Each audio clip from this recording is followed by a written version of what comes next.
Greetings, everyone, and welcome to the first episode of Blue Seats Live for the 2026 calendar year. My name is producer JL. Rob is on assignment. He is working. So is Dave. Somewhat. Dave is here with me today. Dave Um, is on and his lunch I get break. yes, Dave is on his lunch break. That is correct. Um, if you're trying to figure out before we get into everything, first of all, Happy New Year.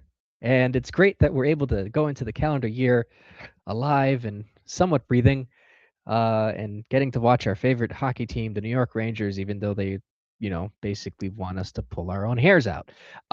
Again, New Year. We thank you all for taking the time out to listen to Read and subscribe to whatever it is that you subscribe to us. We appreciate it, whether you give us something or it's just for free. We thank you very much for that. And secondly, Dave, how are you doing? I am good. I had a health scare, not for me, but for my dog over the holidays. He started with what I thought was just a typical knee issue in smaller dogs where like the patella tendon kind of shifts off and it creates pain for smaller dogs. I'm sure anybody with a smaller dog is nodding their head right now, but it turned into a pretty big spine issue. So he was actually in diapers. So he was wearing our 2-year-old's diapers for a little bit until we got doggy diapers in. And over the last 2 weeks, there's been a lot of carrying him around and making sure he doesn't overexert himself. But today we got a mostly clean bill of health, but still with limited movement. So we're getting there. So Rocket's good to go. Good. That's good to hear. And I know Rocket's a bit it's on the older side, I imagine, right? Well, I thought he was anywhere between 8 and 10. We got him 5 years ago. They said between 3 and 5 then, so between 8 and 10 now. But when we were at the animal hospital, they said he's probably closer to 11. But they also said small dogs live till they're like 17, 18 years old. So we got a little bit of time left. Yeah. Yeah, I know the feeling. I had a slightly bigger dog a couple years ago. We had her till she was 14. And the only reason why we had to really do what we had to do was because her back legs gave out. Usually the pit terrier mixes, her name was Autumn. She was great. Usually those dogs tend to kind of like once their legs give out, she was as healthy as an ox, no diseases, no illnesses, no like fungus or anything like that, or nothing that would cause for alarm outside of her back legs. And you know the things we do for our pets, and it's good that Yep. we get to have them as long as that we get to have them. But all right, so new year means more games. And although it may More not of these be games. I got to watch this although team more. well, unbeknownst to you, I actually enjoy watching this, even though they sometimes want to make me pull my hair out, like I said. I'm being So facetious, obviously. Like I, yes, I like I when I know. get to sit down and watch the games, but it's infuriating to watch them right now. So if you're like me and you're a natural optimist, you think, well, the silver lining is it's not as bad as it was last season. But at the same time, this team is very frustrating because they give you some of the best hockey that you've seen in some time on some days, including what happened during the Winter Classic, which we'll briefly touch on. And then they'll give you games like last night when they play Buffalo, which they didn't play terrible, but again, they just can't seem to put the puck in the back of the net. And there's some stories going on over the last couple of weeks on what the Rangers potentially might want to do. But um, I guess just kind of broaching the subject of acquiring and giving away players, obviously. So now we know that after the game against Utah, obviously Igor Shesterkin thankfully avoided serious injury and is only going to be out for a few games, just going on regular IR. And Adam Fox is going back on LTIR, so that basically puts him out until the Olympic break. And now it puts up the question on whether or not the team should sell or not. In that same vein, there is also these rumors going around that the Rangers might potentially acquire Kiefer Sherwood. So I have my thoughts on this, but Ugh. Dave, I know you're kind of chomping at the bit on this. What are your thoughts? Even if the Rangers were good this year, Kiefer Sherwood doesn't move the needle. I mean, he's 30 for starters. He's a rental. He's on a shooting bender. His career high, I think, is let me so I don't butcher the numbers. I'm going to pull up his numbers real fast because he's shooting, I think, 50% above his average. His career average is 11%. He's shooting 16%. He has 17 goals in 43 games this year, and he had 19 goals as a career high last year. And he's now getting top power play minutes with Vancouver, something he had never received before. All of this is inflated, all of it. And if Chris Drury actually gives up a first round pick for Kiefer Sherwood, he should be summarily fired on the spot. It's a dumb move that has absolutely no point. I don't get why this is even coming up now, especially when it sounds like his interest is new and not something that was at the start of the season. It sounded like he wanted interest after or had interest after all the injuries, not before. So I don't know what the fuck he's doing. I'm terrified of what he's going to do now.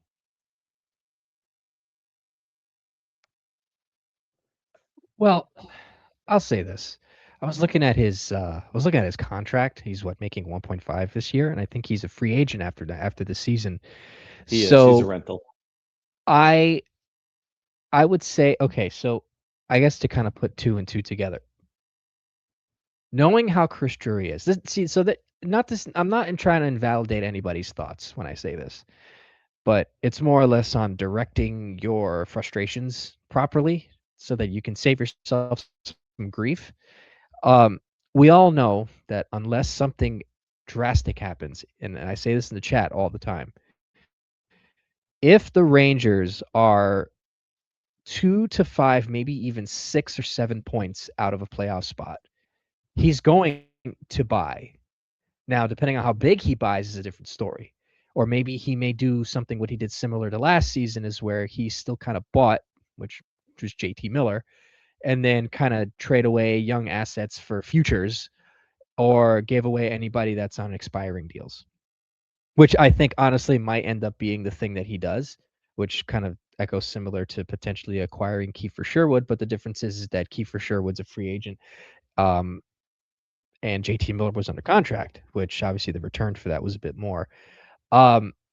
If they're in striking distance, I think to kind of maybe challenge the team, so to speak, he's going to add. Now, it also depends on the health of Adam Fox and Igor Shesterkin, which I don't think they'll be out for much longer than what they need to be at this point. So that puts you at the end of February, pretty much. So honestly, you basically have to know what you're going to do by then. And these next couple of games, the Rangers really need to kind of put themselves in a position, at least until the first week of February, to see where they're at. Because with the roster freeze in the Olympics, you don't really know. I mean, you can negotiate and talk, but Drury's going to be too preoccupied with the Olympics. So I think if they're still in striking distance, granted they're the points percentage isn't that great considering that they have three or four more games more than anybody. I think he buys. And in the vein of Kiefer Sherwood, if he trades for Kiefer Sherwood and it's like a second, I mean, that's a bit too much, but like a third or maybe like a low end prospect, you know what? Fine. If it's for sort of like a push, granted, it might not be the best, but if it's for something like that, fine. And then you let him walk because he's going to want like $6+ million in the market if, that's kind of what his value is going to go to. If it's just a rental, fine. I'll look the other way, see what it can bring, add a bit of edge to the team, whatever you want to think. But if it gets to the point where not only he ends up trading a first round pick, if he trades a first round pick or he re-signs him to a crazy deal, then I'm not beat for that. I'm not even up for trading for him. I understand what you're saying, but why are we adding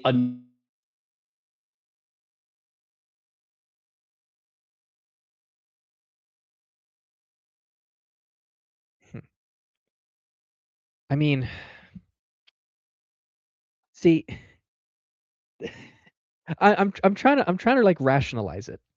I'm trying to rationalize it because you know I see what he's trying to do, but at the same time, if they end up trading for him, if they don't trade for him, or if they do trade for him, then you know what? It's not gonna make a huge difference. I still think that I still think they somewhat squeeze in, but that thought is beginning to dwindle little by little, especially with the Olympic break coming up. Although they do have basically March and April. Although I will say this though, and this is just kind of a bit of a sidebar. If the Olympic break is here, why is the trade deadline still so early in March? At least extend it another week. I never understood that, at least with the Olympic break. But anyways, I get what you're saying though. It kind of defeats the purpose on trying to trade for him, but the only way that I would vehemently be against it is if they end up giving up a bunch of assets that they don't need, and they end up re-signing him to this crazy deal, because now you're going to have another contract that's going to be weighing down your cap for a guy that you don't really need to pay that much money for. I mean, you have a bunch of guys in the AHL that can do that, right? The only reason why I say a rental would be okay is because it just kind of lights a fire under everybody, and it allows you to kind of use a little bit more of your assets in different areas. Kiefer Sherwood more than likely would probably bump Will Cooley down, so you'll have him on some sort of second line with Panarin and Trocheck, and then Perreault sticks with, Miller and Zibanejad. That's fine for the time being. Cooley hasn't showed, you know, what he could be showing, and it's honestly fine that you can just bump him on the third line for the rest of the season. Obviously, Will Cooley's going to get better, and if a short-term Kiefer Sherwood ad is fine, it's fine. But if you're going to end up trading a first-round pick and lose all your leverage for a potential superstar player, which they are interested in adding someone who is in their 20s. I'm trying to remember where that came out from. It was either on a podcast or some sort of report. But the Rangers are looking for somebody who's in their 20s. They're controllable. They can score, and they have size. And basically, all that tells me is that they want to trade for Jason Robertson. So if you tie the cap down with Kiefer Sherwood, then you're just shooting yourself in the foot. It's just bad if you tie that up. Also, I know that you put something out on the website, Dave. I don't exactly agree with this, but I do see the reasoning behind it. Trading Vincent Trocheck. I've been talking trading Vincent Trocheck for a while. Didn't I mention it on this pod at one point, or was it that on You Vincent's have. After Dark? So it's been on this one. Okay, I am losing my mind on where I say things and when. So thank you.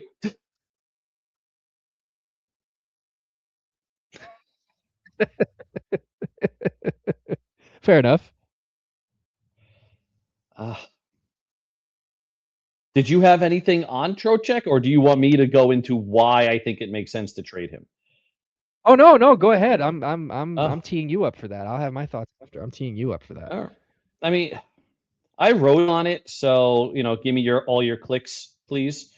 But long story short, if Chris Drury really wants to jumpstart a retool, get younger and faster, then a 60 to 70 point center signed for 3 more years at $5.625 million, who is going to be 33 this summer, is your best trade chip. And that's a fact.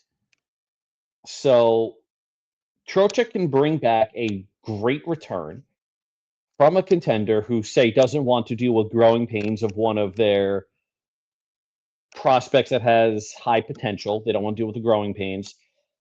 And this has the potential to be a Brassard for Zibanejad kind of a trade where you're better off trading a player 1 year too early than 1 year too late. And if you look at Trocheck's numbers without Artemi Panarin, they're not good. And Trocheck's about to play a lot of time without Artemi Panarin.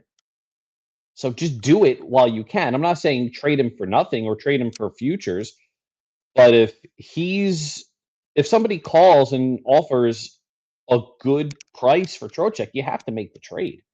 He's the only one that can bring back legitimate NHL talent right now. Yeah, that's probably the only way I would actually ever want to do that. Is it has to be something similar to what the Rangers did with Brassard and Zibanejad. I can't see them trading Trocheck, especially with the fact that they just traded for JT Miller last year. I can't see them just giving him up for basically nothing, or even just giving him up in general. I think that's the only way that I would actually be able to be on board with that is if they trade Trocheck for something that's of value pretty much. Now, depending on what ends up coming out, that's going to be, that's going to be ultimately what's going to make, the change. But again, I don't think Chris Drury is going to sell. I think Chris Drury has it sold for now that he's going to ride with Mika, Miller, and Trocheck as kind of three of his guys. So, not to say that it's pie in the sky, but the things really have to kind of crash and burn in order for that to kind of happen, at least right now. Maybe in another season or two, I can see it. Everyone's a year older. The cap has gone up. You can absorb a cost a little bit, kind of make it easier to move that deal. He's making around about 6, I think, 6 and change or something like that. That's the one thing I think people have to remember too is that the NHL is flush with cash right now, and that will not only affect how assets will go out, but also how assets will come in.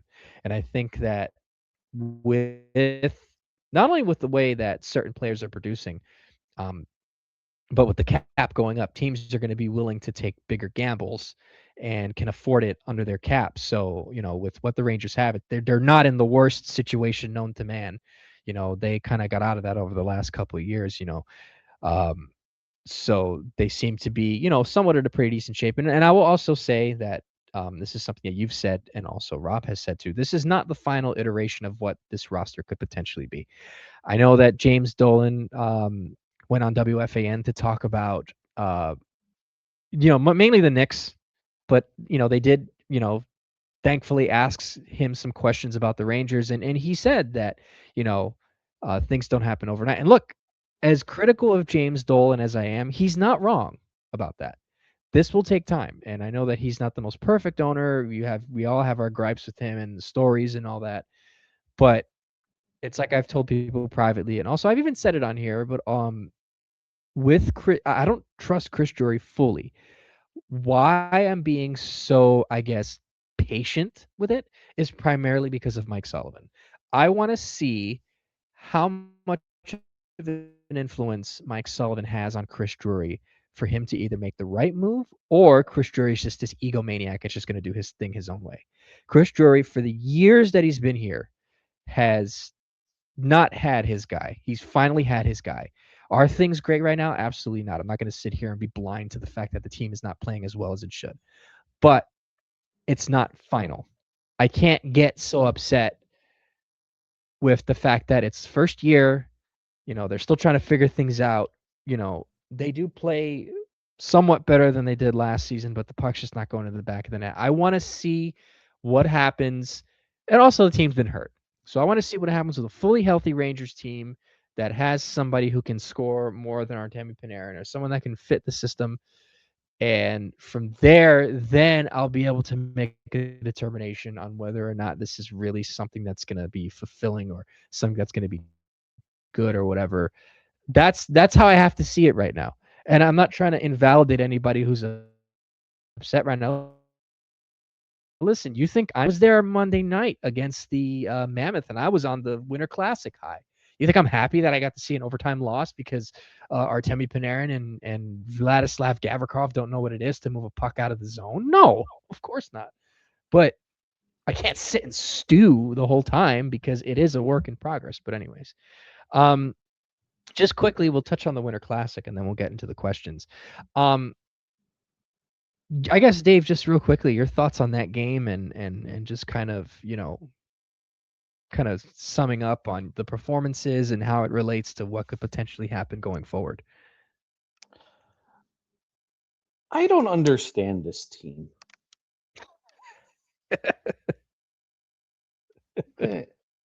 Because they go and they deliver what was essentially a perfect hockey game for them because they played outdoors. And after that, they turned back into pumpkins. So I have no idea why the Rangers can't do that on a nightly basis, but it may be simply Florida was missing their two best skaters. They are not a youthful speed team. They are a little bit heavier, and they're more of a grind you down in a 7-game series kind of a team. So maybe that has a lot to do with it. But there was a different it felt like there was a different Rangers team out there than what we saw against Utah, than what we saw against Buffalo, than what we've seen for the first half of the season, and I just don't understand how the Rangers can't do that, not even on a nightly basis, but give me 2/3 of the games that have that kind of execution, and you're fine. But I don't know. That game was I loved watching the game. I loved that the Rangers looked really good in that game, that they won. But it's just more frustrating because that's what the team could be, but they're not. And that's what's frustrating to me. Right. I'm right there with you. That was a really fun game to watch. Alexei Lafreniere looked phenomenal. Our Panarin looked great. Zibanejad looked great. The whole team looked, phenomenal. They were strong in their own zone. And look, make no bones about it. Even with the fact that the Panthers are missing two, even three, with Seth Jones leaving the game. With three of their best players, they're still a really good hockey team. Let's not take that away from them. They're still in the thick of it. Um, they looked phenomenal. I think that this team is, I don't want to say weak mentally, because the Mammoth game and even the Buffalo game, they had moments. They didn't look terrible. The Mammoth game, they were a little bit better. Obviously, of course, Adam Fox potting, helping out on the power play definitely helps, but they didn't look terrible. They were just a little bit behind on certain things. That also doesn't help Urho Vakanainen is not an NHL defenseman anymore. I will eat my words on that. But He it looked just good. becomes No, Vakanainen frustrating looked when good to start the season. Vakanainen looked good to start the season. He fell off a cliff. he did. I'll give you that. He did. And I guess though I will say though if you're sitting so many times, that kind of does that to you. But at the same time though, he did begin to kind of fall apart a little bit, which, Matthew Robertson has taken that spot and ran away with it. But you know, when dissecting the Rangers, we're so used to seeing this team just leak chances, and then when they finally, they had moments in both the Mammoth game and even in the Buffalo game where they could have, taken over, but something's missing. I don't know what it is. It's like I'm confused. The effort's there. They're. It's not like they're not putting the puck on net either. I gotta understand if they're only putting 3-4 shots on net. A period, but they're actually putting the puck on net. They just can't score for some reason. The Mammoth game was, they were ahead, and then 20, basically bulldozed, past Vakanainen and put it in the back of the net, and that just kind of shifted how things were that game. That game shouldn't have gone into overtime. That should have just been a regulation win. And deciding by one goal, that's the goal that made the difference. Then in the Buffalo game, you're pressing this goaltender who hasn't played for a month. They did put a lot of pressure on him. They were a little bit slow to start, but they kind of got in the rest of the game. And Trocheck and Zibanejad looked pretty good the other night. But you get a double minor penalty down by one, and then you give up a shorthanded goal and an empty net. I mean, it just kind of seems like maybe something at home is actually messing with them. I have this feeling they're a little mind screwed at home, but it's actually like a problem. It's not something that it's like, oh, you're just making that up. No, I think it's like a psychological thing that they're dealing with, that they can't win at home because they'll go on the road. They play Boston tomorrow, and I guarantee you they'll come out with the gangbusters. If maybe not 100%, but they'll find a way to win and they'll look great. I'm just making an assumption, but that's probably what I think is going to happen. And then they'll come back at home, and then they'll look like a team that's never been, on a hockey rink. And the funny joke is that at least with the Winter Classic, is that they should just blow the roof off of MSG and just play the game outdoors with an open roof. But anyways, so yeah, so that's just a couple things to talk about to start the beginning of the year. All right, now let's start with the questions. I have the questions here pulled up.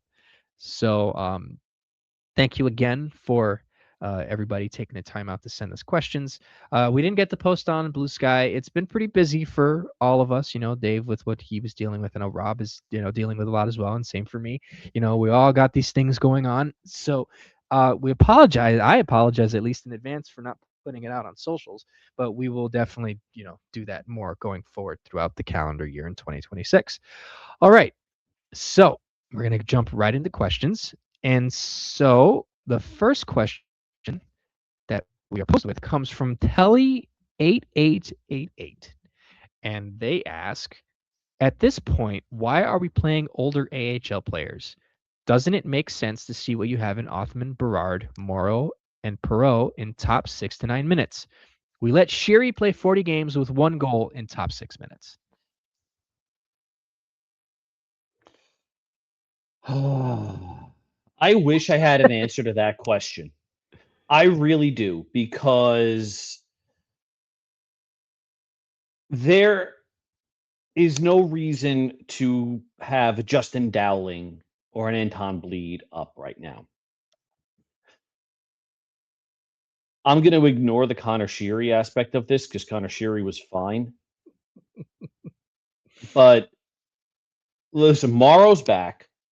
Morrow's playing. Perreault is playing top 9 minutes, granted with Brodzinski and Taylor Radish, noted offensive dynamos. So that's a minor quibble for me. I think at this point,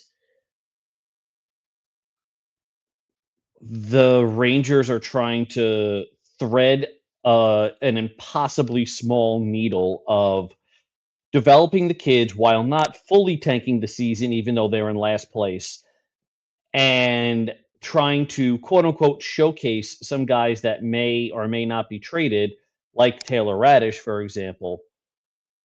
And we're just in this weird middle of crappy decisions with somebody at the helm whom we don't trust. And I think that lack of trust is impacting our ability to see a broader plan play out. So I'm willing to admit I'm a little biased on this, but I wish I could answer your question with something a little bit more definitive than I don't know, and I don't have an answer for that. Yeah, I will also ignore the Sheary comment because Sheary's been fine. I'm not going to sit here and get on his case about that, but I think they're doing that somewhat, playing some of the guys that they mentioned. Berard, he's a third liner at best. They put him on the third line. He's gotten extended runs, hasn't been up to snuff this year. He's still coming back from an injury. Othmann, I mean, you're basically going to get what you're going to get at that point with him. With Scott Morrow, they realized that he is an asset from what I can see so far from his deployment. And so they're putting him on the power play, especially with Adam Fox being out. He's on the, they switch him and Gavrikov off. But, he's definitely getting time, and Morrow has definitely looked a lot better. And obviously Gabe Perreault, he's, been here. And even though he was bumped down to the third line, like you mentioned, that's probably more of just trying to get him up to speed with the NHL game. I don't know, honestly, who else can really. The construction of the team is weird because, yeah, Anton Bleed and Justin Dowling, yeah, sure, those are more injury replacements than anything. But once Adam Edstrom comes back, once Noah Laba comes back, once Brett Berard ends up making his way back at some point, and even Brett and Othmann at some point, all those guys are going to end up getting precedent to those guys that are currently there right now. You can really only put the guys in the spots that they're in right now, but really it's I don't have a definitive answer for that either. They're just going to have to run with what they have and just see what happens. We just have to kind of see what they're going to try and implement and how they're going to go do it going forward. I mean, honestly, the confusion is just we're just trying to figure out what exactly is going on. But sometimes we might not even, I don't know. It's very confusing. It just is. So thank you for that question. Next question. This comes from Ranger Fan 62. And they ask, when will Drury get his head out of his butt? When will Sully wake up and Never. see Sheary? Okay. Well, yeah. Sorry. Too easy. When will Sully wake up and see Sheary with his 1 goal in 40 games doesn't belong on the roster? Oh You my know- God. Hold on, let me finish the Sheary's question. in crutches. Hold He's on. in crutches. He's not playing the rest of the year. Shut the fuck up with Connor Sheary already. Sorry. When will they see that this team is older and slower and needs to get younger and faster? When will they look around and see what teams like Carolina do? Draft well and develop young players as well. Do they? I don't know about that. I'm not entirely sure about that, but okay. But yeah. So, well, first you answered the first one. I'm not going to disagree with that. You said never. When The will Connor Sully Sheary- wake up and see Sheary? Connor Sheary is probably done for the year. Fucking enough already. Holy shit. And this question, I'm sorry, Ranger Fan 62, I'm picking on you, but it's not just you. This question was asked after we knew he was basically done for the. He's on crutches. He's not coming back for a long time. Are you kidding me with this? Like, he's done for the year, essentially. I think he's on long-term injured reserve at this point. Yeah. Why is that the example you used? How about why is Taylor Radish still playing? How about why is Justin Dowling at center when JT Miller's a center? Mm-hmm. Yeah. How about why is Anton Bleed playing over Brett Berard?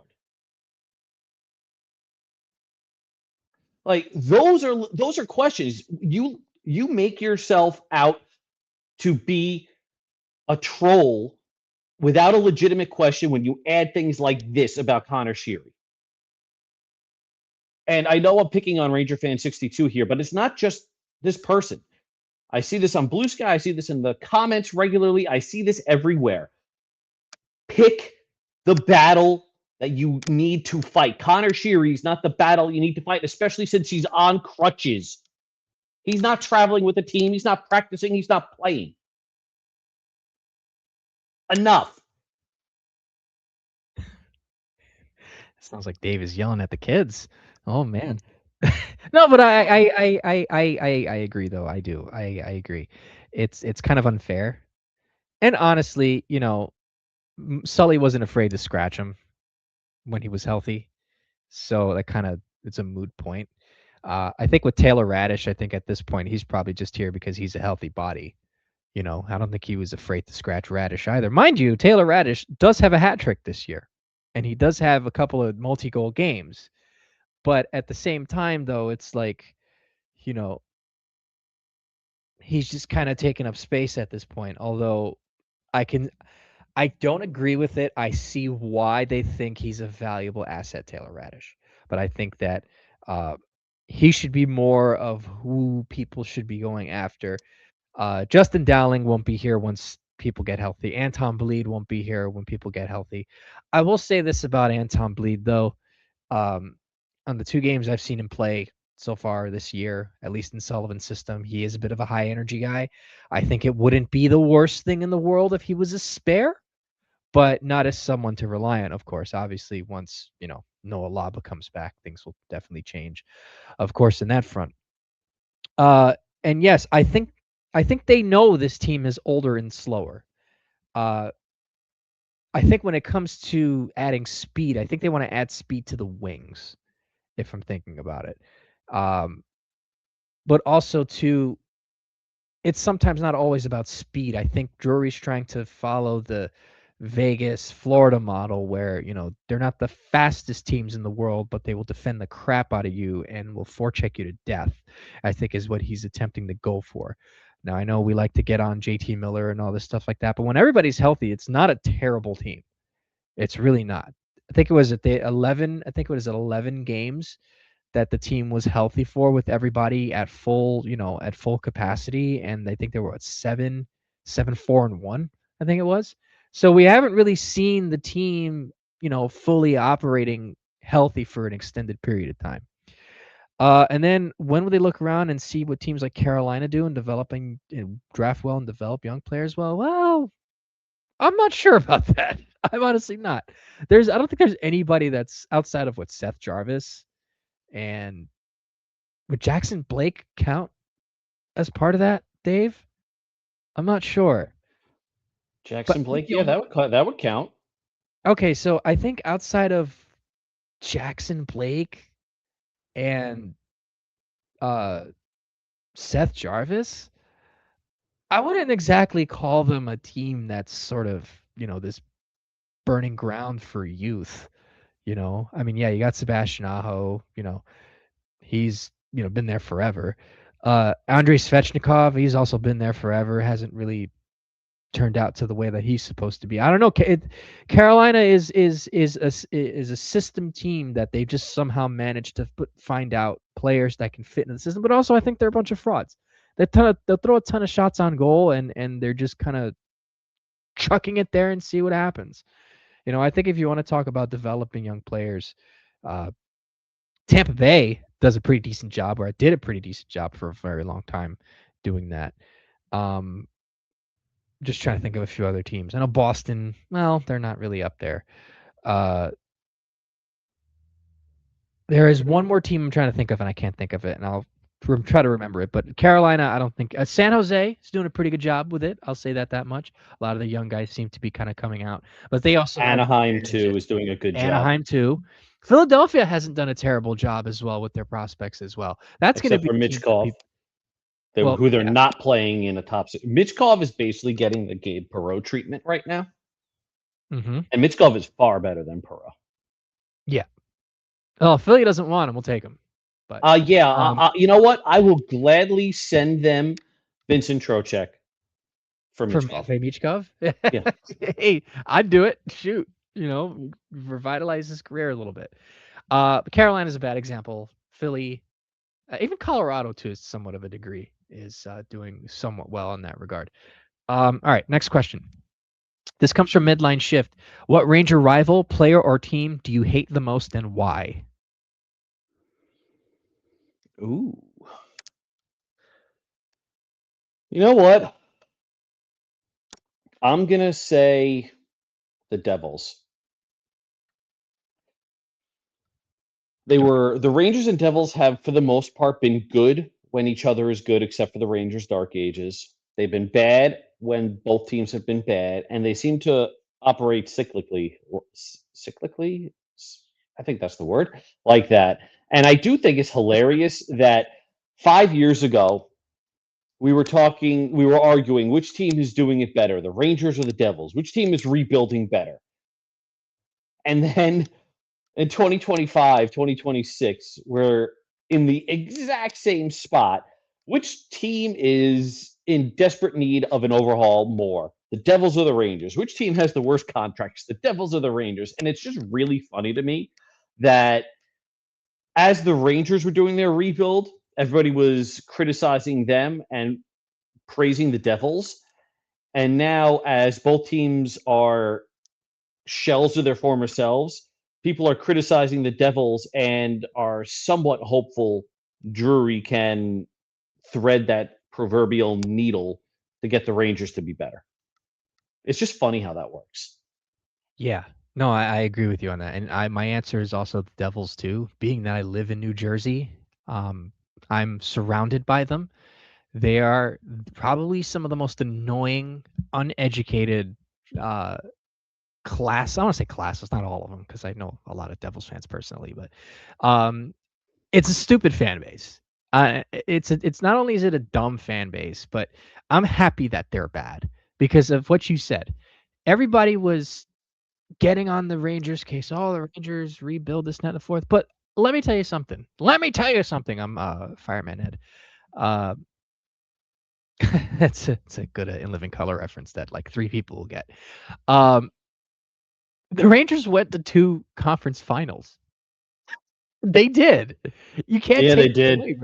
You can't take that away. I'm sorry. Look, as much as we want to hate on this team and the way that it is, you look at relative to when both teams started their rebuilds.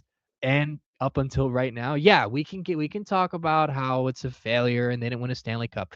I get that, and I agree. The ultimate goal is winning the Stanley Cup. But if we're going to compare both these teams, the Rangers went to 2 conference finals and went to the playoffs a bunch of times. Granted, one of those times was because they lost to the Devils, but that's probably all the Devils have done in that time span from 2021 until now is they've beat the Rangers in a playoff series. What else have they done? Yeah, they have Jack Hughes. Yeah, they have Nico Hischier. Yeah, they have Timo Meier. Oh yeah, hey, we've got Dougie Hamilton. What have they done? Nothing. And you think that the Rangers situation is bad. The Devils had the opportunity to attempt potentially acquire Quinn Hughes, but they couldn't do it because they have so many people tied up on bad contracts with no movement clauses. You think it's bad here with the Rangers. It's not the best, but you can make something out of what they have right now, the Rangers. The Devils, no, you can't. Because you have to try and get Jonas Siegenthaler to waive. You have to try and get uh uh Dougie Hamilton to waive. Good luck trying to find someone to play with Jack Hughes for a decent amount of money when you don't have money to play with because you're too busy signing Evgeny Dadonov, Connor Brown, and a bunch of other losers that don't seem to fit. Andre Palat's not going to move his clause because he's getting paid a bunch of money. And also the fact that their defense is older to a degree and their goaltending situation is terrible. Markstrom gave up 9 goals the other night. 9 goals. Like Why 5 was he goals let this- in for all 9? Why? No, I have no idea. I have no idea why Jake Allen wasn't in at least after the 6th. He looks terrible. And he signed, and Tom Fitzgerald signed into an extension. So I tell this to you, Ranger fans. I cannot stand the Devils. I think they have Jack Hughes. They have Luke Hughes, who's terrible, by the way. I mean, it's not fair. Hughes is awful. It's not fair that they boo him, but he's not a good defenseman right now. And also, they're probably more than likely going to end up trading Simone Nemitz, which I think would be stupid because he's probably one of the few that's actually decent. But you want to see someone in more dire straits than the Rangers are. It's the New Jersey Devils by a mile. Because what's going to happen is you have a couple of these guys still on the books for the next couple of years. And so what's going to happen? Jack Hughes' contract's going to run out. You think he's going to want to stay in Jersey? No. And they're going to be stuck with Luke Hughes for the extension that they signed him with. So there was something going around online that I don't know how true this is, but I wouldn't doubt it if it were true that the failure of the Devils not trading for Quinn Hughes kind of put everything into uproar, kind of similar to what happened with the Rangers last season. Now players are kind of like, blindsided and that they were asked to like waive or whatever. I don't know how true that is, but it wouldn't surprise me if it were true because that group was built to support Jack Hughes. They got all, they have Hughes, they have Hischier, they have Timo Meier. Timo Meier was supposed to be the guy that would protect him and whatever. And look, you get blown out by the Islanders 9-0. Not to say the Islanders are terrible, but I mean, you're getting stomped around by all these lower level teams. I mean, Buffalo's making an example of them, are good for goodness sake. At least with the Rangers are actually shooting themselves in the foot instead of just losing. But I hate the Devils. I'm glad they're losing. And if you really want to be in a worse situation, look at the Devils. You'll feel a lot better at night. It helps me sleep at night knowing that the Devils have a worse future than the Rangers. All right, next question. This comes from NYC Crash. What the hell is Drury's plan? I don't see this team getting better anytime soon. To be honest, if you were able to make a serious couple of moves to kickstart a rebuild, what would those moves be? Who would you keep around in order to build a contender? Ooh, I like this. I like this question. What the hell is Chris Drury's plan? I have no fucking idea. And JL, neither do you. I don't know. I try to pretend like I do, but I really don't know. So if it were me, okay, now hold on. Now let me pull something up. I got to pull up Minnesota. If it were me, I am looking at Minnesota and Vincent Trocheck. I'm Not 100% on what I would want from them because they don't have a first round pick anymore. Actually, you know what? Screw Minnesota. Fuck Bill Guerin. Um, Yeah, that's a Fuck Bill whole Guerin. nother Let's fucking go to level. Utah. Utah, very good team, up and coming. This is probably not a deadline deal, more of an off-season deal. Are you looking at Trocheck for, say, Barrett Hayton and a first round pick? I wouldn't mind that. I I do like that. Barrett Hayton. Barrett Hayton is probably due close to what Trocheck is making now. Trocheck is a 60 to 70 point player on a great contract. I think it's a good fit stylistically and in terms of locker room makeup. I think that'd be a good fit. Trocheck would immediately become the elder statesman, save for Brandon Tanev, and he could hopefully quote unquote show that team how to win. And maybe you get Barrett Hayton. If you look at Daniil Boot, however you pronounce his name, he might be interesting.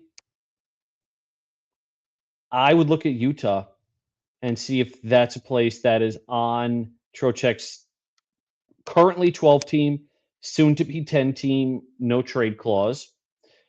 Maybe Anaheim might be interested. I would look to move Trocheck for a legitimate under 27 center plus a pick. And I think that addresses a big need in getting younger and faster. The first round pick is the first round pick. And then you can use those pieces to, again, monitor that situation in Dallas with Jason Robertson. Because Panarin is gone. You send Panarin somewhere as a rental, you get an A prospect and a first round pick. And then you send, say, Lafreniere and Schneider and a first round pick to Dallas for Robertson if Robertson's not re signing. All of a sudden, you got Hayton as a replacement middle six center. The first round picks wash out, and you have Jason Robertson. And then you just need to find a third pairing right defenseman, which is basically Scott Morrow. You know, I had an idea um that basically involved something similar uh with Jason Robertson, but I think yours is pretty good.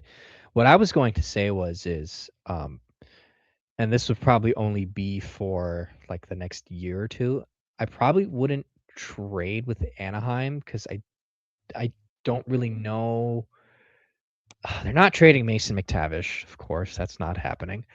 Um, so my guess is, at least for right now, Trocheck will stay. Although I do like moving him for Barrett Hayton. I think that's a phenomenal trade. I think that fits like a glove personally.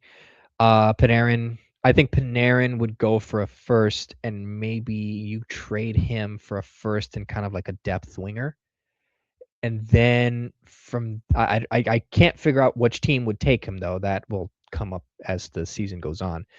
And then you trade, I would do the Lafreniere, Schneider, and another prospect to Dallas with the first round pick for Jason Robertson. Kind of have that, and then just kind of run with it. You know, kind of see what you have.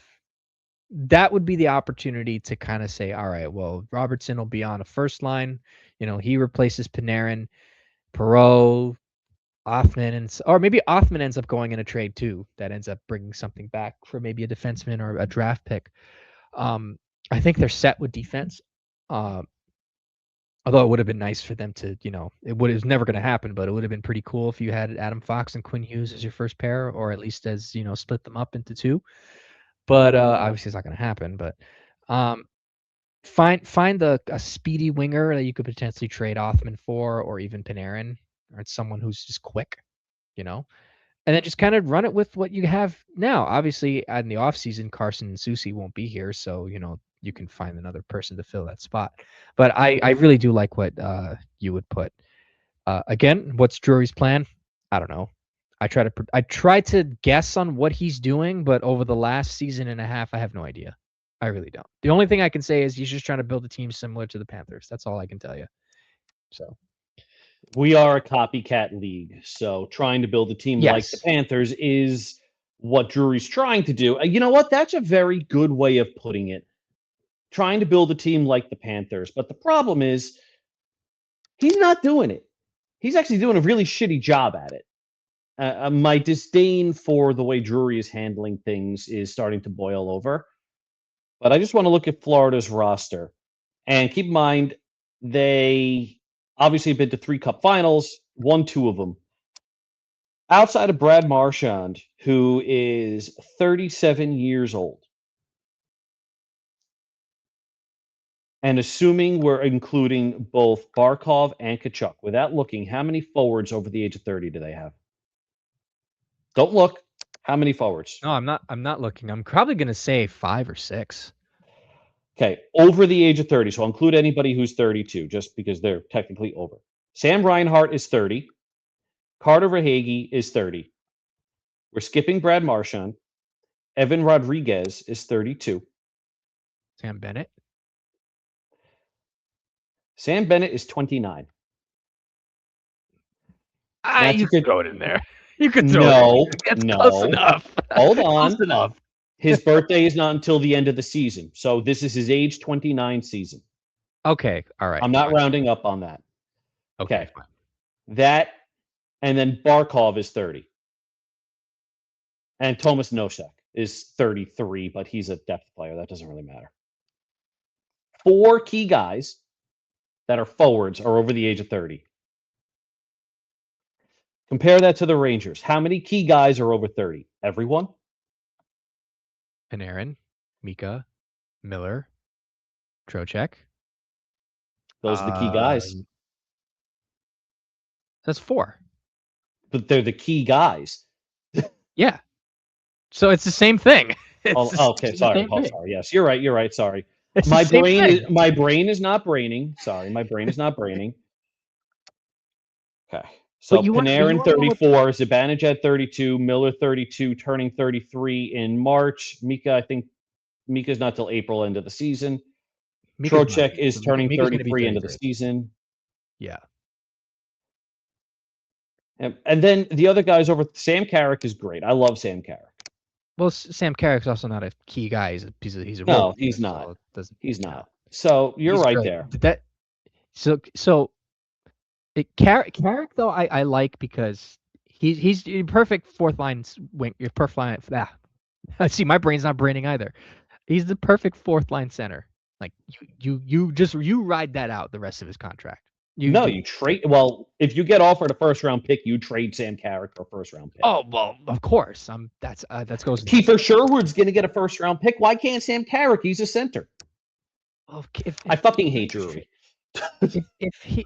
If Kiefer Sherwood really gets a first round pick from the Rangers, I am going to be very upset. But if someone offers a first round pick for Sam Carrick, I'm going to say yes, of course. Yeah. But I'm just saying though, any smart GM's not going to go and offer that. So Sam Carrick, listen, he's got 2 years left on his deal. Is it 2? He's a 4-year contract for $1 million. It was 4. He's got 1 year after this for $1 million. Great, there you go. Just write it out. Why not? But basically, like you said, it's a copycat league. All the top guys for the Rangers are basically the same age as the Panthers players, but the difference is that the Rangers are missing sort of how can I put it? The center is the difference here. And I think that's what they wanted in JT Miller, which I think it can happen to a degree. I know everybody hates him because he's not playing well and he's injured and all that, but I think over the next 2 or 3 years, depending on what happens, I think that it can somewhat happen. Alexander Barkov is a beast. Aaron Ekblad is a monster. Okay. I wasn't too keen on him before, but he really showed that he could be a top flight, defenseman. And ultimately that's what caused him to re-sign with the Panthers for cheap because he knows his, injury history and all that's not going to get him much anywhere. And then I think the Rangers are, for comparison, you replace Panarin with a guy who could be similar to Kachuk. I think that that's what they're looking for because you already have the skilled defenseman in Adam Fox. You have a lot of skill with Perot. You have a lot of skill with Laba and different types of players. So they're really trying to build it like the Florida Panthers. And if that's the case and you end up doing well, fine, I'm for it. And here's the difference between the Panthers, and we'll go on to the next question after this. The difference between the Panthers and the Rangers have actual legitimate wing prospects coming into the system, or just like young prospects coming up in general. So that'll add a little bit more skill. The Panthers are more than likely going to peter out within the next 2 or 3 years, and Bill Zito is going to have a tough job on his hands to try and keep that momentum going for, what he had over the last 2 seasons. So, anyways, we can talk about prospects all day, but we're only here for a limited amount of time. All right, this next question comes from Two Line Passes, and Two Line Passes asks, would you take Gino and Crosby over our current top centers if it meant you win a cup this year? This means giving up the prospects fully knowing you will have a hard, long rebuild ahead. Yes. I will answer that right away. Yes, I was going to say yes. Give me Malkin and Crosby over Zibanejad and Miller. Those two guys, even right now, are better than both of them. Evgeny Malkin is a monster. Okay. And I remember people were calling me crazy. And yeah, I wasn't gonna offer him, I wasn't gonna the kitchen sink, but I kind of wanted them to make a run at him when he was a free agent. Obviously, Crosby was ultimately the final say at that, and the Pittsburgh Penguins ended up re-signing him. Same thing with Letang. Oh, 100%. Yeah, because then if you take those two, you win a cup, and then it forces the Rangers to rebuild. That means that the Rangers have to actually rebuild, and that's kind of what people want and what they need. So 100% I would. Are you telling me Sidney Crosby could be a Ranger?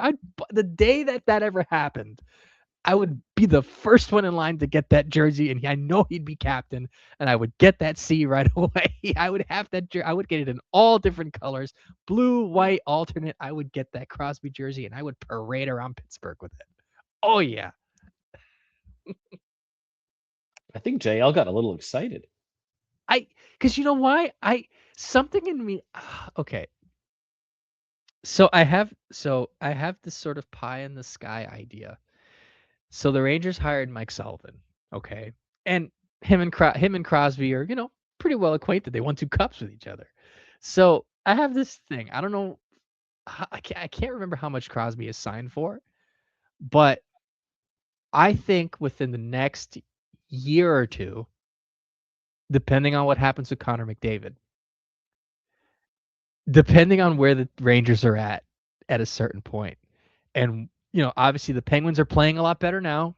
Dan Muse and Kyle Dubas have infused that team with a lot of decent talent, so they're this is definitely more of an improbability than anything. But if Pittsburgh really wanted to say screw it, we're just going to blow it up,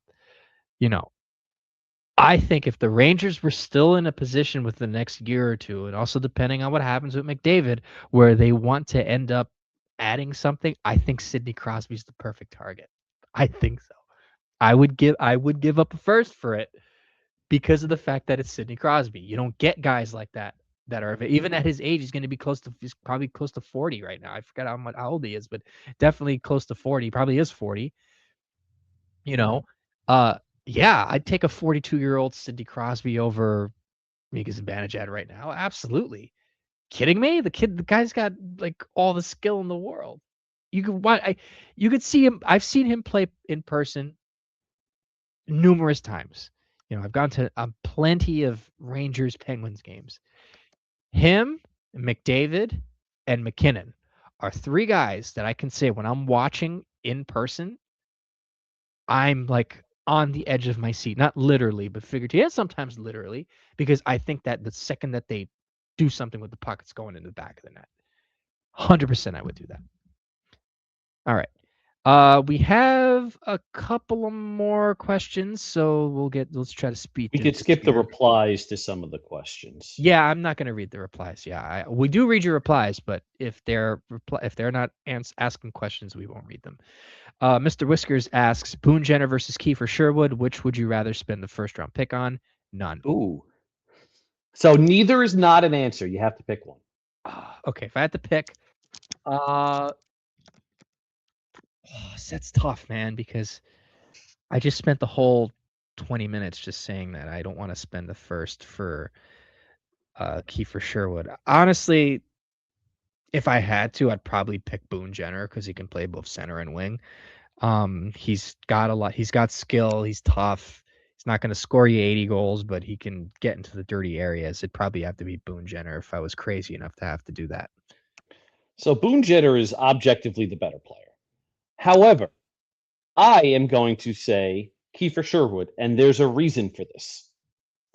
One, that's a fireable offense. So it moves us closer to the end of the Drury reign. And two, Sherwood doesn't make the Rangers better. There's a strong case he makes the Rangers worse, which means a higher draft pick. I'm playing 4D chess here.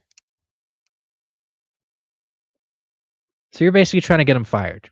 Basically, is essentially what that is. Yeah, basically.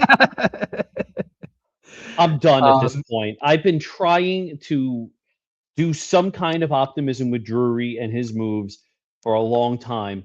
And I really hope that I'm wrong and that he surprises me. But at this point, I don't see a plan. I don't see how he gets out of this mess that he created. He created this mess. I know people want to put all this on Jeff Gordon, but at this point, all these contracts that we can't move are Drury. Zibanejad is Drury. Miller's Drury. Laugh is Drury. I like Trocheck, but that contract is Drury. Will Borgen is Drury. Carson Soucy is Drury. If you want to complain about Igor Shesterkin's contract, that's Drury. I'm sorry. At this point, this is Drury, not Gordon. It's also been 5 fucking years, so get over it. Yeah. But I am done. I hope I'm wrong and that there is a plan, but I don't see it. And until I do, I'm done. So anything that gets Drury fired quicker. Well, I'll just say this. I don't think any of those contracts are not movable. Well, Zibanejad is not movable because he's not going to wait. He's not going to wait. Well, no, I know, but it's if the right situation came along, I think he'd be smart enough to say yeah. But and look, honestly, if he keeps doing what he's doing, I'm fine with it. You know, and Miller's not going anywhere. I could honestly, it's Trocheck is obviously movable. Panarin's not going to be around anymore, of course, even if he didn't sign that contract. Lafreniere's contract is definitely movable. Soucy's not going to be here once he's done. I think he's done after this season, I think. If I'm correct. So he's gone. Vakanainen's going to be gone after this. So again, Vakanainen has another year left. Does he really? Yeah, 2-year extension. Oh, exact same contract that Taylor Radish got. Okay. Well, his contract's movable. I'll say that. You can move that contract. Yeah. You can move that contract. You could even do that with Taylor Radish. So it's not as bad as it seems. It just looks bad in the moment because they're not playing as well as they should. But he has shown, again, I'm not 100% on Chris Drury. I'm very similar to you where, I have to see, I hope I'm wrong. I'm not optimistic about it, but I have to see still. But actually, that goes into the next question too: is will we see a quick full-scale rebuild, as in JT Miller, Trocheck, Zibanejad, Panarin, Lafreniere, Soucy, Vakanainen will all be moved? Quick answer to that: no. And we just kind of touched on that beforehand, where it's like they're too bought in to move at least Miller, Trocheck, and Zibanejad. Panarin, Lafreniere, Soucy, and Vakanainen are more than likely ones that would end up leaving. So yeah. Don't know if you want to say anything on that. Kind of touched on that already.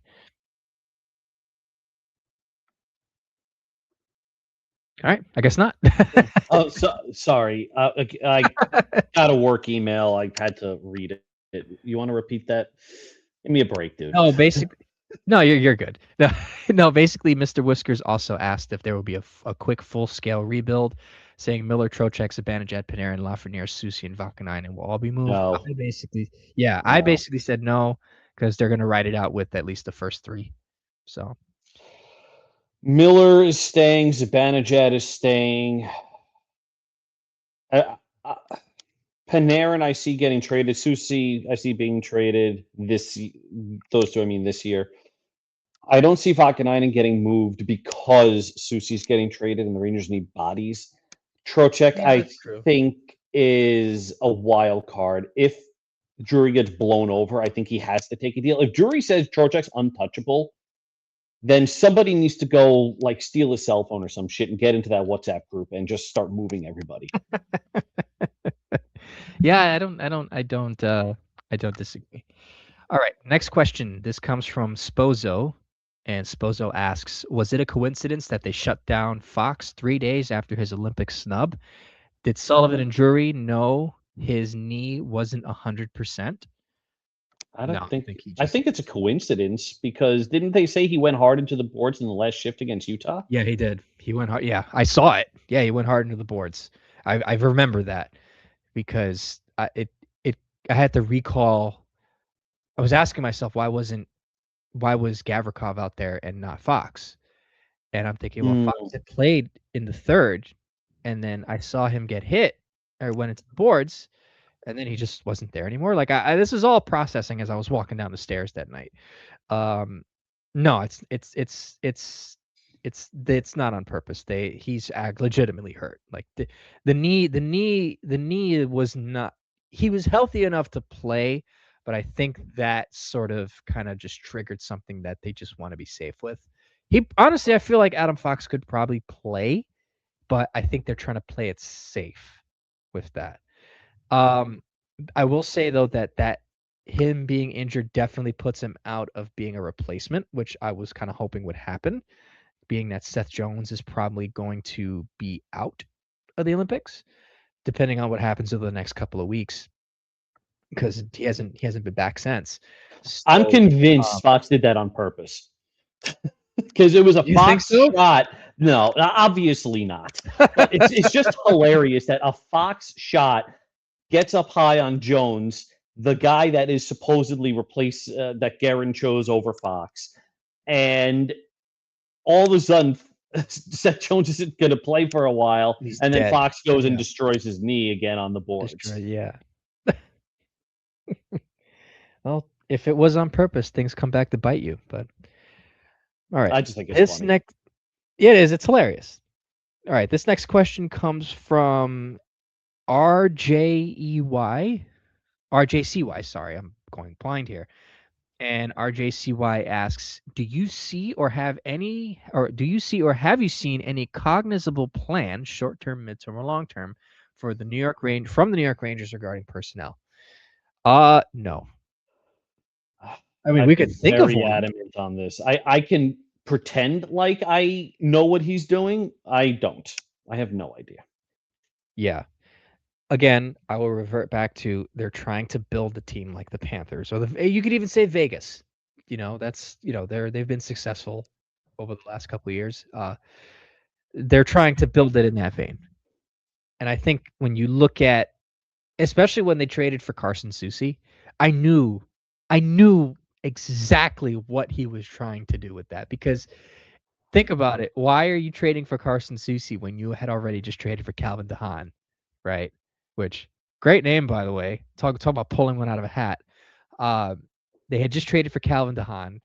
The team actually looked decent with Calvin DeHaan on the roster. They had Zach Jones. Now all of a sudden, what? Carson Soucy shows up, and what's the thing with Carson Soucy? He's big. He's he's kind of a presence on the back end. And I will say this: he hasn't been terrible this year. So suck it, Dave. Okay. I know you don't like him, but um, this next question comes from Blue Shirts. Blue Shirts asks, I "Who's think you more skipped the likely?" question. I'm gonna save that one for last. Okay, okay, Uh, yeah. because I like that one. Blue Shirts. Yeah, I wanted to save that one because we can. I know And what you're saying, but I it's a want to good know. ending question. I like it. It is a good ending question. Who's Blue Shirts asks, who's more likely to be traded at the trade deadline? Bread, Cooley, or Schneider? All three, maybe. How did Cooley wind Um, up on this list? I don't know. Cooley's not going anywhere. Well, I think what I don't know if this comes from if that was just the name that he threw in, or this came from a conversation that either we had or that was speculated. Apparently there was like discussion, and we actually did talk about this. I remember where we were talking about on the podcast, and you actually were, kind of hammering this point down that if Will Cooley is the reason that the Rangers end up getting Jason Robertson, you say yes. Oh And yeah. that was kind of being speculated online and in the media that Will Cooley may be somebody that they would take. And honestly, I think depending on where the team is, I think Panarin definitely goes. So he's probably one. He's more likely to get dealt. Um, Depending on how they feel about Schneider and what the defense is, I think he's also going. Cooley, I wouldn't say because I think they really like him. But again, if a deal presents itself that's going to get you somebody like a Jason Robertson, and he's the one that's kind of putting it together, you do it. But I'd say 2 out of the 3 are more than likely to get dealt. Yeah. I'd say Cooley stays. Panarin is gone. I think Panarin is traded before the Olympics. I think there are teams out there like the LA Kings, for example, who desperately need scoring and will pay a premium to get him before the Olympics so they have those few extra games. And in LA's case, they need those few extra games. Mm-hmm. I think Schneider is more of a draft day trade unless there's like I said, a package for Robertson on the table that includes Schneider. But I don't see him getting traded. And then I don't see Schneider getting traded at the deadline. I think he's more of a summer trade. Cooley's not going anywhere. This team loves Cooley, and I love Cooley too. I just don't think he's ready for top 6 minutes just yet. Yeah. No, I'm definitely on board with that. All right. This last question comes from longtime one time. Avid Rangers fans. What's wrong with us? In all caps. What is wrong with us? Everything.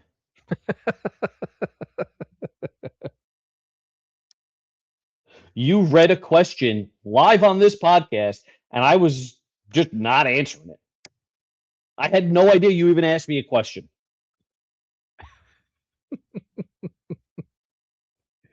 That to me explains at least where my head is.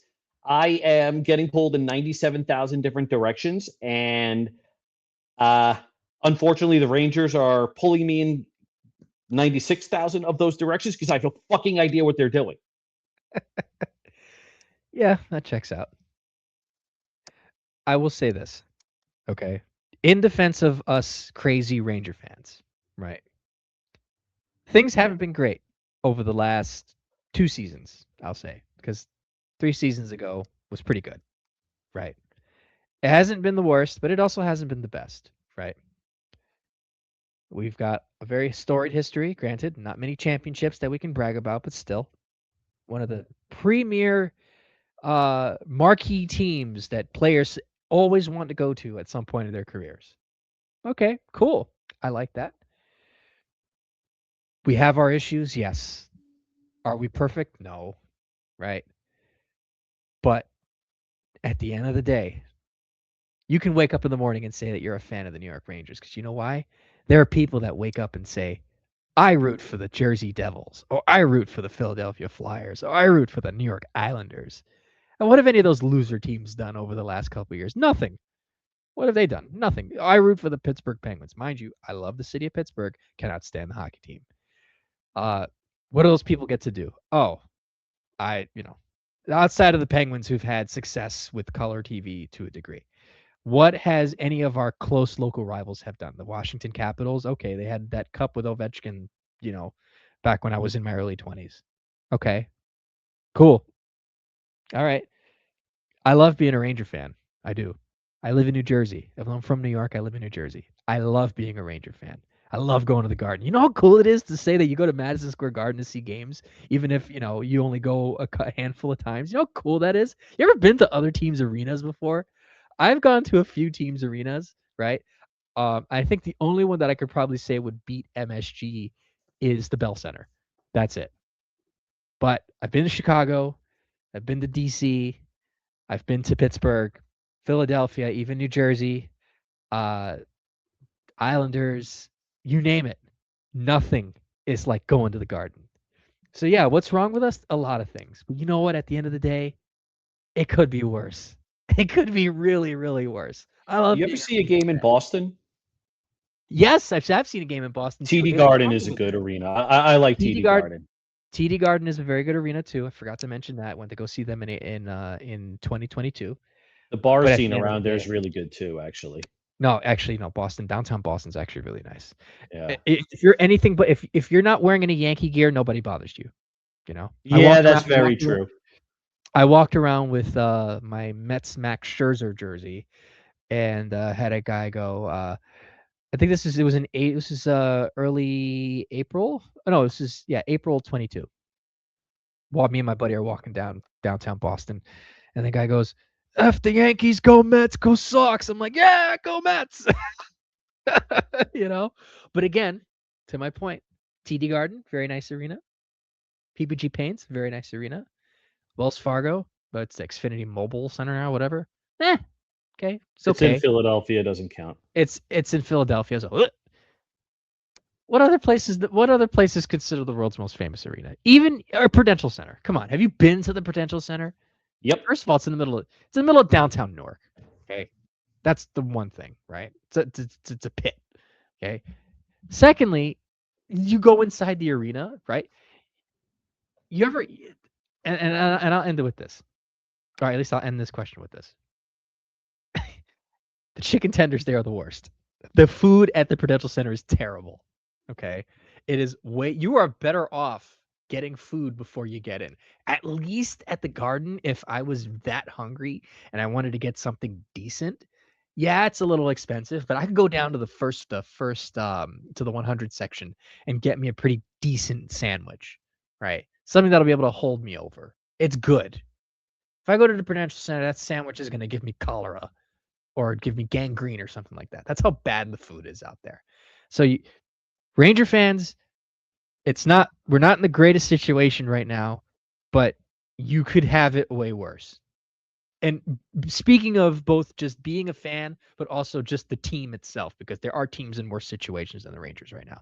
So what's wrong with us? A lot of things, but be happy. We're Ranger fans. Anyways. All right. Well, I think that kind of wraps up the questions that we have. Thank you again to everybody who took the time out to ask and give us stuff to talk about.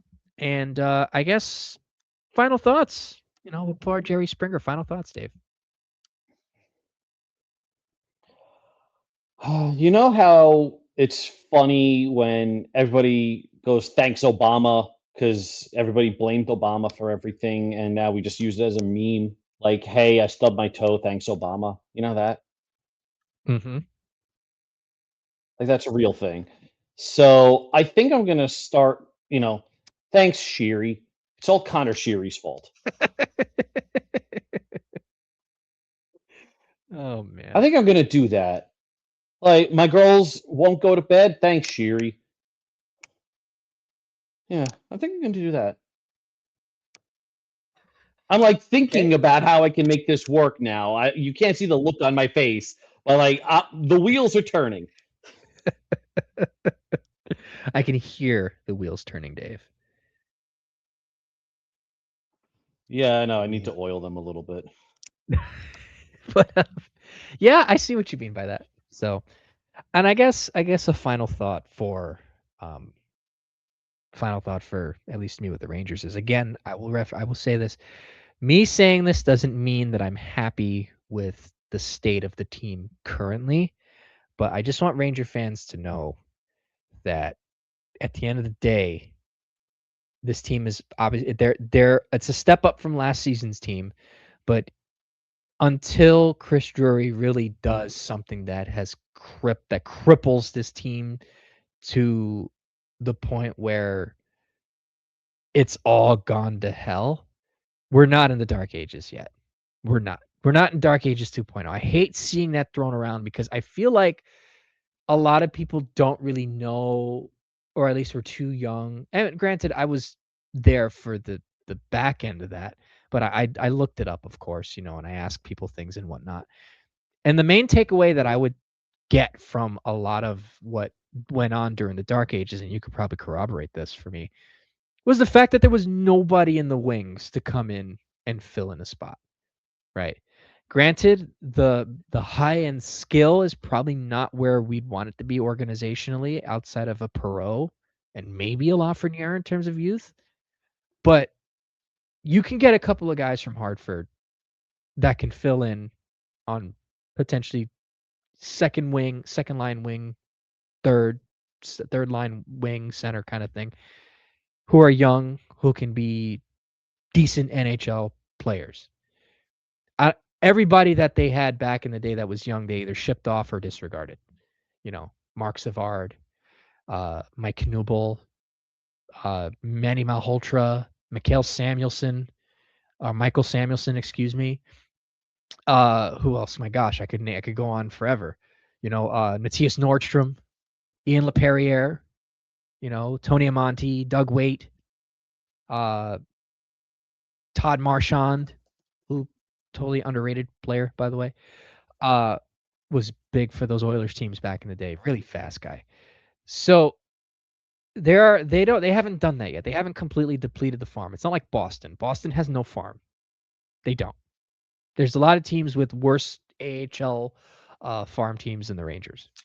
So I guess what I'm trying to say is that I'm not saying Chris Drury's going to pull magic out of his hat, but with the cap situation, some of the contracts, you could be the New Jersey Devils and be way worse. The Rangers could make trades. The Devils, I don't think, can. So think about that.